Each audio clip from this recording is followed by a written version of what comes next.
You know, ramen is usually that quick 5-minute fix and you're in a rush. But today, we're taking those humble noodles and transforming them into something straight out of a ramen restaurante. Creamy peanut butter ramen noodle soup with crispy shredded tofu, a luxurious soup base, all coming together in less time than it takes to order takeout. Let's figure out what we're gonna need. Super firm tofu, fresh ginger, white miso, garlic, natural peanut butter, canned coconut milk, vegetable broth, soy sauce, maple syrup, rice vinegar, ramen noodles, some fresh veggies, and some seasonings. Let's get into prepping, beginning with our tofu. Instead of cubing it, we're going to shred it using the large holes of a box grater directly into a bowl. By shredding tofu instead of cubing it, we've created all this extra surface area for our spices to cling to. So it's that extra surface area that's going to give us those crispy,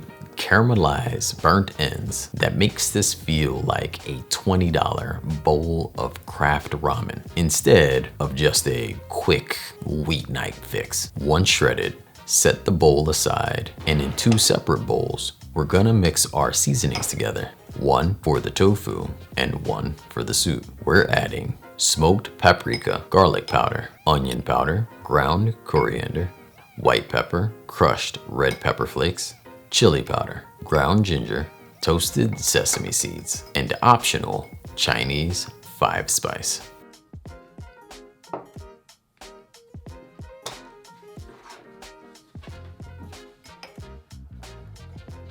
All right, whisk those together.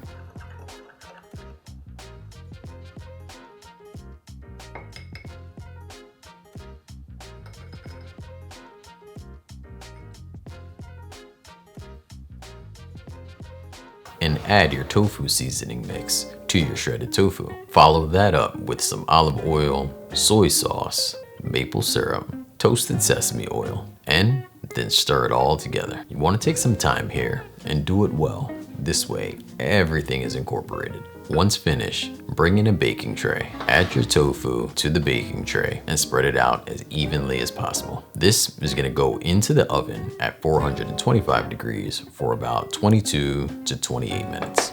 Make sure to give it a stir halfway through so the edges get dark and crispy, but without burning. While that's baking, let's get our aromatics ready. Starting with our garlic, we're going to mince 7 to 8 cloves and set that aside.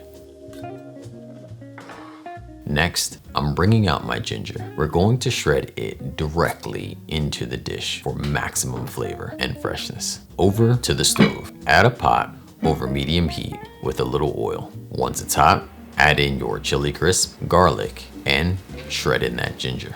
Let that cook for about 1 minute or until it's fragrant.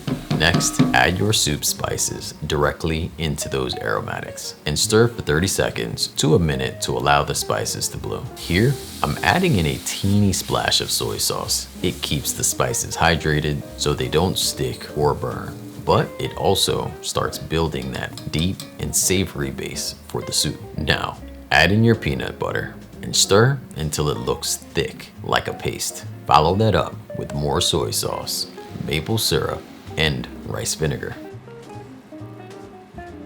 From here, slowly pour in your vegetable stock while whisking constantly. We are whisking here because we want to emulsify that peanut butter paste into the broth. This ensures the flavor is distributed evenly. This way there's no random clumps of peanut butter at the bottom of your bowl.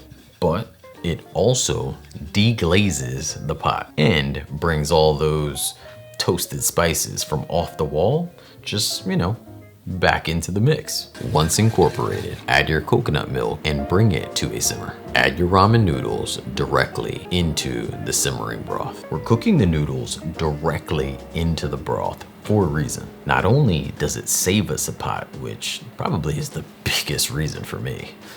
Okay, second biggest, but it's It's up there. The starch from the noodles is going to react with the fats from the peanut butter and the coconut. This is what gives us that incredible creaminess and unified soup base. Let those cook for about 3 to 5 minutes. At the last minute, toss in your greens, bok choy, spinach, anything like that, and just let it wilt.